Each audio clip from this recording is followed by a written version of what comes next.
a KQED television production.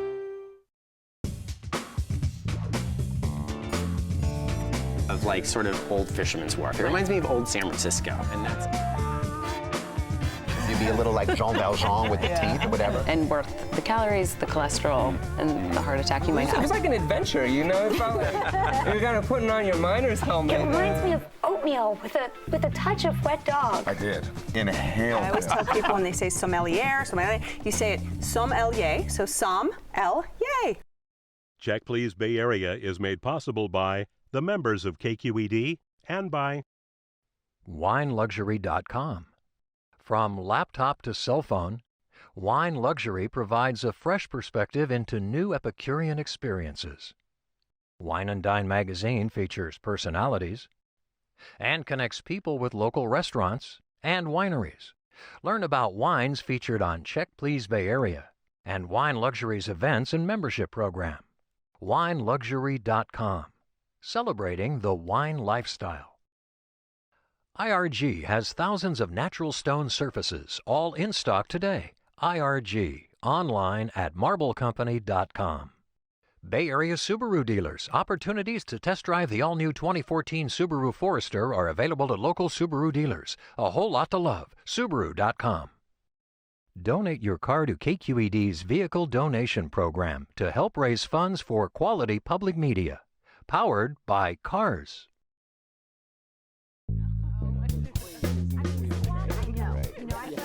Hi, I'm Leslie Sbrocco. Welcome to Check Please Bay Area, the show where regular Bay Area residents review and talk about their favorite restaurants. Now we have 3 guests, and each one recommends one of their favorite spots, and the other 2 go check them out to see what they think. This week, special education teacher Christine Bautista is a community member with a passion for the culinary arts. She studies gastronomy and speaks from the heart and soul on any issue relating to food. And children's book author Mac Barnett can spin a yarn, or 13. That's how many stories he's published. Creating these tales is hungry business, so his happy place is happy hour at the bar of his restaurant. First, though, financial advisor Brad Glassman counsels his friends and family on the best places to eat. He credits his old neighborhood with his favorite eatery and sums up the Persian-influenced Mediterranean cuisine as a destination location. It's on Folsom in San Francisco, and it's called Zaré at Flytrap. My name is Has Zaré. I'm a chef owner of the Zaré at Flytrap. The name of Flytrap started 110 years ago. This is the 4th location. In the past 100 years, it's been under one immigrant story, and hopefully since 2008, I can make it another 100 years of another immigrant story. I came to the United States in 1986. I have no idea about cooking, but my brother had a restaurant called Billboard Cafe. Working as a busboy showed me how to have a customer service and also practicing my English. And eventually, I loved it so much, I went to kitchen. I'm a self-trained chef, and I build my own recipes and my own style. I am doing a Mediterranean food with Persian influence. Persian food is delicious, spices, not spicy, healthy food. We have an amazing happy hour, amazing crowd. Just watching them having fun here is the biggest joy for me and for my staff. I believe food brings the people together. Even in Persian New Year or some other occasion, I throw a party here. I make one long table. I make everybody sit together, and next result, new friendship, new business partnership, maybe new marriage, and I'm a happy guy. All right, Brad, let's talk about Zaré at Flytrap, and it's an interesting name, Zaré at Flytrap, right? Yes. Because of Has Zaré. Has Zaré, yeah, absolutely. Has Zaré, it was an old restaurant called Flytrap, and Has Zaré started this restaurant, or came in and bought the restaurant, and to make it a Mediterranean style. It was used to be, I believe it was a steakhouse a long time ago. I mean, Has is he's a big bear of a guy who's really got a large personality. Yeah, he's very warm. He comes up and hugs the people, shakes their hand. He always recognizes the people when they come in. Yeah. He always is there to make sure that your food is delicious, and he delivers a lot of the food to the table. And tell me about some of the dishes that you eat. Well, my number one appetizer is the pistachio crusted meatballs. They're covered with pistachios. They're very succulently cooked, and then they're in this pomegranate sauce that is just delicious. Matter of fact, after you've finished eating the meatballs, you have to get some pita bread just to dip it in the sauce. Yeah, we got those too. Did you have the meatballs? They were so juicy and just kind of perfectly cooked. The sauce was great. It was just a little bit sweet, and they were just sitting in it. You could really control how much of that sauce you wanted on there. It was just that was fantastic. It was a great way to start. We got that and the hummus trio too, which was also great to share. And they were really generous with the pita bread, which I think is nice. You know, when we ran out, our server brought us another full basket. Did you have some appetizers when you went? Yeah, Christine? we actually started off with the parsnip soup, which I thought was a really bold choice for a restaurant because with parsnip, it's so overpowering. You really either really love it or you really hate it. But I thought it had a really good weight to it. It was topped with a little bit of cream and a little bit of Dungeness crab to add that little bit salinity, and so it made for a really balanced dish. We also had the clams and mussels in a traditional Mediterranean broth, which we were really excited about because traditionally, you know, when you get clams or mussels, it's in like a garlic butter wine sauce. But this was different, and the waitress even made a remark that one person who came in actually asked her to put a sauce in the little bit of a martini glass to sip it. to drink the sauce separately? Yes, That's great. But, you know, we had really high hopes, but it just fell, you know, we were a little bit disappointed. The parsnip soup was great. Right. It was delicious. And did you have any wine with it? Because Haas himself is of Persian influence and loves wine and just sort of an icon in the Bay Area in terms of where he's cooked. And I got to tell you, I had no wine that night. I've had wine there before. His wine selection is beautiful. Right. But I had the Agave Inferno, which is his version of the margarita, but with a kick. Just delicious. So I had one of those, and then somebody had the Pisco Sour, so I took a little sip of theirs. We were having a great time. And do you remember what you had for dinner after all that? Yeah. The lamb, it's in a broth with vegetables and potatoes. It falls off the bone. You don't even need a knife to cut into it. And it's fantastic. But I think I preferred my wife's short ribs. Very rich sauce in a very creamy polenta. It was delicious. A friend of mine got the lamb burger, and I've never had a lamb burger so succulent. And talk to me about what you ate. I had the pheasant, which I guess was the chef's favorite. It was a roasted quail and then a little duck confit on the side. It was beautiful. It was really great. You know, the little quail sitting there and the confit and then all these sides and the whole, it looked regal. I have an image of the little quail sitting there. He did. He was just like on his back, his little legs. But it felt like really kind of indulgent and kind of kingly. Plenty to kind of get your fork and knife into. He wasn't a bony guy. He was fleshy. He was fleshy. He was a real fleshy. He could have just gnawed in. Yeah, it was Rubenesque quail. It was, and then we did share too. The short ribs were amazing, and my girlfriend got salmon with a little sauce on it. The salmon was just okay, but the Israeli couscous it came with was delicious, perfectly cooked, just really nicely spiced. And I just kept reaching over. And I have a feeling you did that with your wife. Yeah, after it got passed, still the fork kind of wanders over to the side. You know, look in one direction, fork goes in the other. I'm sitting between these guys, Christine. Help me out here. Come on. And what about desserts? Yeah, we got the baklava with a little bit of a rose preserve. I thought it was great. Yeah, it's purportedly, they said, the best in San Francisco. The staff was very, I just have to add, the staff was very educated. Our waitress was South African, and her descriptions of the menu items could have come from like a food journalist. Did you have the baklava? I had the baklava too. Yeah, I'm not even a big baklava person, but it was so highly recommended, and it was tasty. But we also got the goat cheesecake, which was fantastic. The texture, it was just so light and fluffy, not like that dense cheesecake that I'm used to. And then the goat cheese was great in there too. That was just delicious. So I ate more of that than I did the little baklava. tiny pillows of cheese. Yeah, I would sleep on that cheesecake. Absolutely. All right, this is your spot. Give us a quick summary.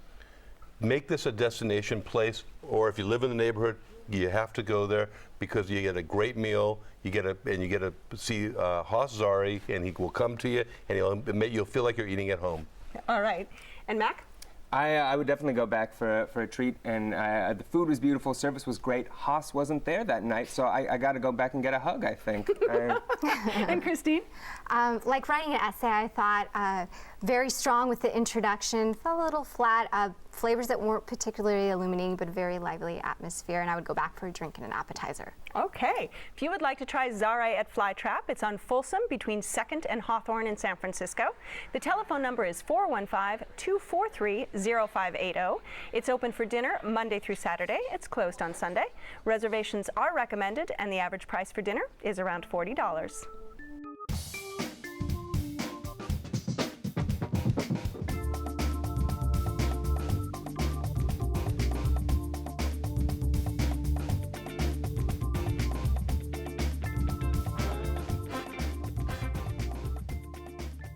Christine's festive location is an original and traditional setting for families and friends to gather, celebrate, and enjoy authentic Filipino cooking. It's on Milmont Drive in Milpitas, and it's called Barrio Fiesta Restaurant of Manila. Here in Barrio Fiesta, we provide a unique dining experience that combines great food, great service, and great ambience. My name is Michelle Villanueva. I'm the Business Operations Manager of Barrio Fiesta. Barrio Fiesta Restaurant is a family-style restaurant rich with history of providing authentic Filipino cuisine. We have been here in the same location for 20 years now. Every dish that we make is made from scratch and everything is fresh. Filipinos usually serve their dishes. They serve it in the center of the table so everybody can share. A lot of customers visiting Barrio Fiesta says that it's almost like they are in a museum. Authentic design pieces were all shipped straight from the Philippines. We have been very fortunate to have multi-generations of family members visiting us repeatedly over these many years that we have been here. They go here and they feel so welcome, feels like home back in the Philippines.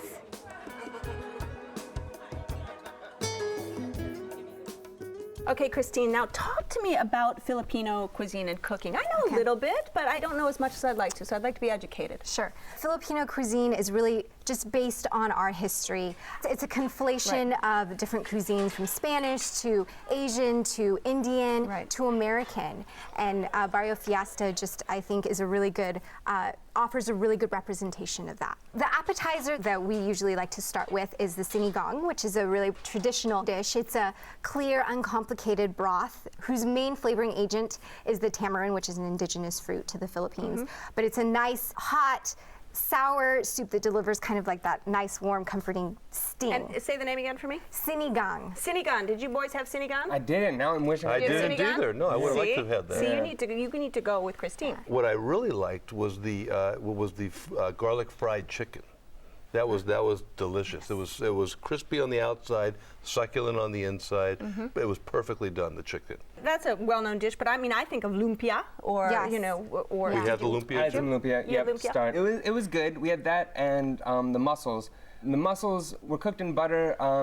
They were a little heavy for me. I'm in the same position. I don't really know Filipino food very well, and I found myself kind of wishing that I knew kind of the go-tos to go to. Right. Out of the Filipino restaurants that are available, I feel like it's the most, at least from my experience, user-friendly menu. So, you know, there's a lot of options. So if you want to be curious, it's really kind of like the gateway restaurant to kind of begin your love. And lumpias are egg rolls, really, little mini sort of egg rolls. They were delicious. They were good. A lot of the foods are deep fried, and I'm not a big fried food eater personally.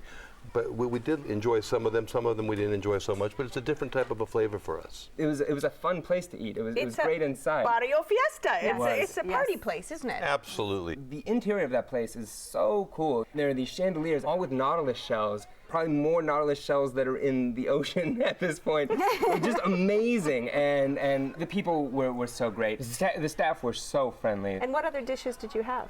We also got the crispy pata, which I think, especially if you're a pork lover, that was the highlight dish for me. You know, for a second I had to really look at it to figure out how I was going to go in there. How did you go in there? I want to know, because you know, I want to see. Did you get that crispy? Yeah, you got. I mean, the skin was nice and crispy. You got that, but then there was some fat, so you kind of lift it up. It was like an adventure, you know. know, it felt like you're kind of putting on your miner's helmet and getting in on that. But once you get the meat out, it was really delicious. We got the crispy pata and the chicken. I liked the crispy pata. And talk to us about other dishes that people should order when they go to Barrio Fiesta. Adobo is usually adobo. kind of the trademark dish. It's a soy vinegar based. The reason why vinegar is used in so many of our dishes is because for a long time the Philippines didn't have refrigeration, and so they used vinegar as a natural preservative. It's not just chicken or pork. It can also be used squid, which is nice because it kind of gives a meatier, kind of a sturdier flavor. Another is the kari-kari. It's a peanut brothed dish with Chinese eggplant and water cabbage and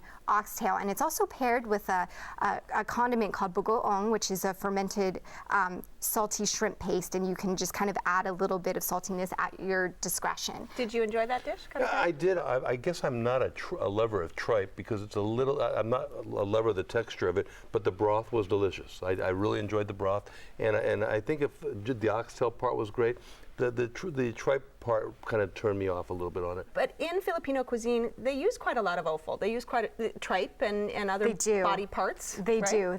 So that's kind of like the resounding theory why it's not resonating maybe with the, the general populace. But I think that there are kind of movements now to kind of hybridize the food a little bit. All you had to do was drink something. Every time you take a bit of tripe, you have to drink No, something. there's no beer and wine. That's the problem. That's right, there's no beer and wine. I think a lot of these foods need, there are a lot of fried foods. Beer would go perfect like with a San that. Miguel, I think. Yeah, San Miguel. exactly. And, nice. we were disappointed. We asked for a beer, and they said, we don't serve alcohol. And desserts. I mean, halo halo? Halo halo. Halo halo. Yes, halo halo. That's actually the national dessert because halo means mixed, and halo halo is, any good dessert really has condensed milk in it. And so it's condensed milk, and then there's just a smorgasbord of Filipino delights. Yeah, it really was so flavorful and just that kind of thing where every, you'd put your spoon in a different place and come out with a different flavor. I thought that was fantastic. It was really, that was my favorite part of the meal was the halo halo. All right, Christine, this is your spot. Give us a quick wrap up. If all you know about Filipino food is adobo and lumpia, try Barrio Fiesta for an authentic Filipino food experience that bonds familiar flavors with a distinctive Filipino twist. Nice. All right, Mac, would you go back? I would go back, especially for dessert. And now that I feel like I know a little bit more about Filipino food, there are a couple more things I'd like to try. Yeah. Okay, and Brad? Yes, I would go back to try it again. Maybe try some of the things that Christine was talking about that I didn't have, but it wasn't my favorite restaurant. All right. If you would like to try Barrio Fiesta of Manila, it's on Millmont Drive at Dixon Landing Road in Milpitas. The telephone number is 408-934-9902. It's open for lunch and dinner Tuesday through Sunday. It's closed on Monday. Reservations are recommended, and the average tab for dinner without drinks is around $25. I love a good stiff drink, especially when it's whiskey. What is whiskey? It's the term for spirits made from grains like corn, barley, wheat, or rye. I think of it as distilled beer. Now you can have Scotch whiskey without the E, Irish, Canadian, Japanese, and of course, American whiskey. The two most famous types of American whiskey are bourbon and Tennessee whiskey. Contrary to popular belief, bourbon does not have to be made in Kentucky. It can come from anywhere in the U.S. as long as it's made mostly with corn, aged in new charred oak barrels, and bottled at least 80 proof. To make Tennessee whiskey, the spirit is then gently filtered through charcoal wood chips to produce smoothness. Take note, though, there's a new renaissance of rye. Just as the name implies, it's whiskey made with rye, because it imparts a seductive spiciness to the taste. Puts hair on your chest. Cheers.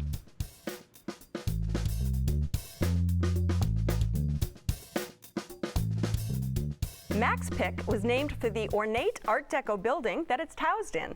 It used to be the Oakland Floral Depot. Now it's his place to relax while he admires the surroundings. It's in Oakland on Telegraph, and it's called Flora.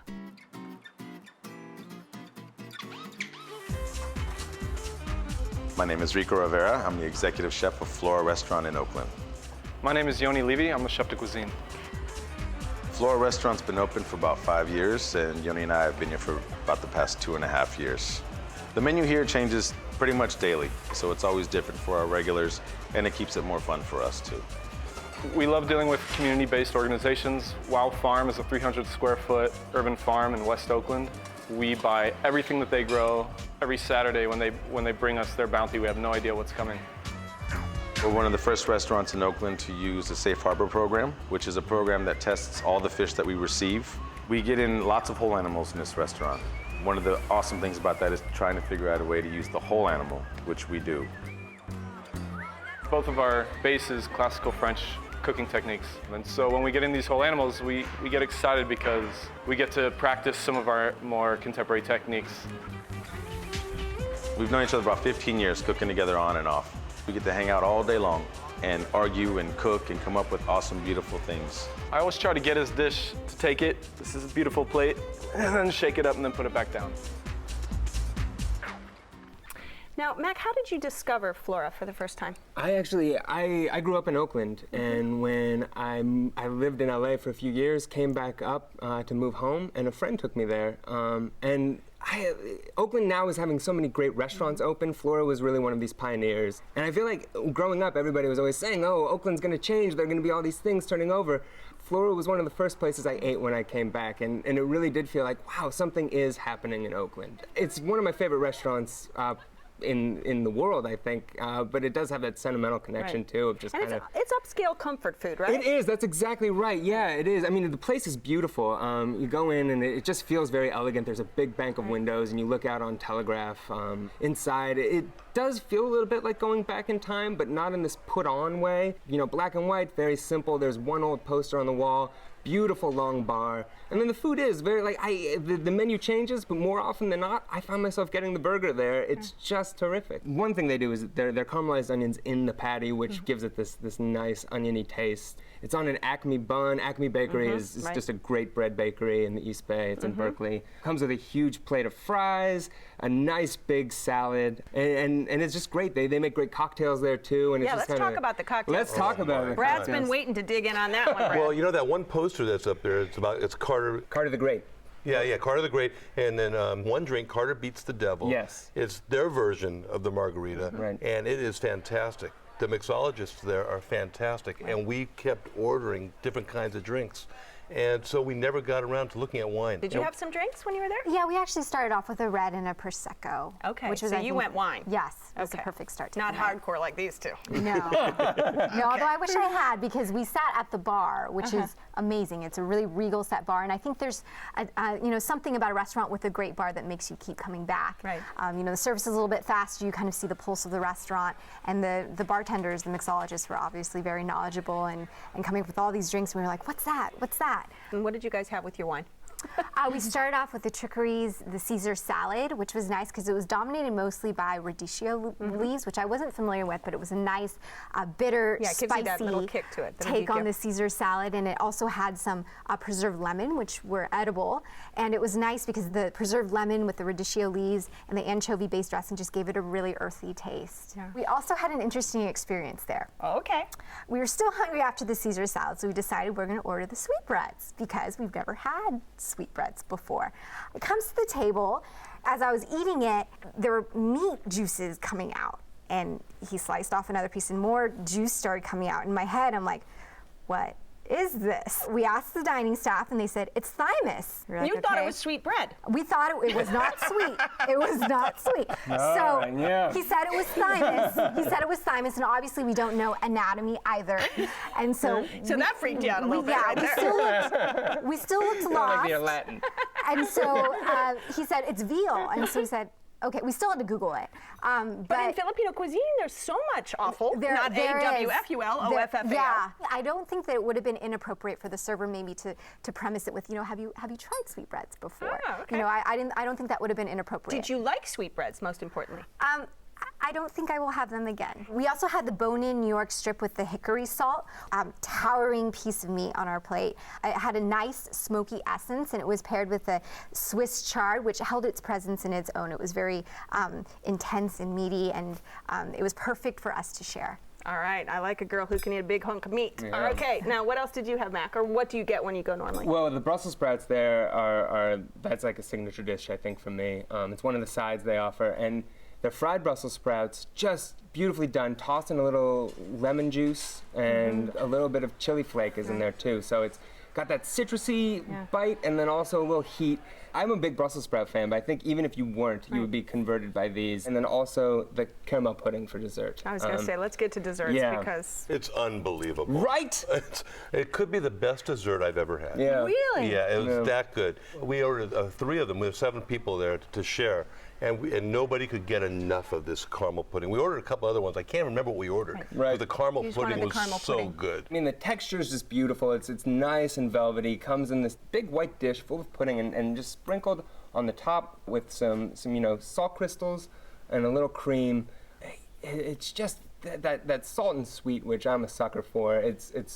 It's so good. I mean, you every just have a nice component little is sip beautiful. of bourbon next to it. Absolutely. Time for another cocktail, right? There you go. The devil is something with a devil. Give me a devil. You will never get tired of that dessert. Yeah, it's true. Every time. All right, this is your spot. Wrap it up for us, Mac. I love the food and I love the space too. I like to go there in the afternoon and just kind of sit at the bar as the sun sets. You look out on Oakland and kind of have a drink and an appetizer and then move to a table and have dinner. And it's just a beautiful way to, I spend a few hours there. All right, and Christine? American Contemporary with an impressive bar and a thoughtful and imaginative menu. Okay. And Brad? Excellent restaurant, fantastic drinks. I'll go back for sure, but never leave without the caramel pudding. All right, if you would like to go to Flora, it's on Telegraph at 19th in Oakland. The telephone number is 510-286-0100. It's open for dinner Monday through Saturday with lunch on Fridays and brunch on weekends. Reservations are recommended, and the average tab per person without drinks is around $50. Well, I have to thank my great guests, hilarious guests on this week's show. Brad Glassman, who took us to Zaré at Flytrap for Persian Mediterranean dishes. Next was Christine Bautista, whose authentic Filipino spot opened some palates with new flavors. Lastly, Mac Barnett relaxes at his Art Deco place with great cocktails, Flora. Remember, you can go to our website at kqed.org/checkplease to add your comments on today's show. You'll find more details on all the restaurants featured, and you can watch a segment or download a whole show. You can read my notes on the wines we're drinking today. They're really good, including Talbot wines from the Central Coast of California. And don't forget to join us next time when 3 new guests will recommend their favorite spots right here on Check Please Bay Area. I'm Leslie Sbrocco, and I'll see you then. Cheers, you guys. Cheers. Cheers. Cheers. Cheers. This show is available in high definition, on demand, and via podcast. For additional information on the restaurants featured, to comment, or to apply to be on the show, go to our website at kqed.org/checkplease. Check Please Bay Area is made possible by the members of KQED and by WineLuxury.com. From laptop to cell phone, Wine Luxury provides a fresh perspective into new Epicurean experiences. Wine and Dine magazine features personalities and connects people with local restaurants and wineries. Learn about wines featured on Check Please Bay Area and Wine Luxury's events and membership program. WineLuxury.com, celebrating the wine lifestyle. IRG has thousands of natural stone surfaces, all in stock today. IRG, online at marblecompany.com. Bay Area Subaru dealers. Opportunities to test drive the all-new 2014 Subaru Forester are available at local Subaru dealers. A whole lot to love. Subaru.com. Donate your car to KQED's Vehicle Donation Program to help raise funds for quality public media. Powered by Cars.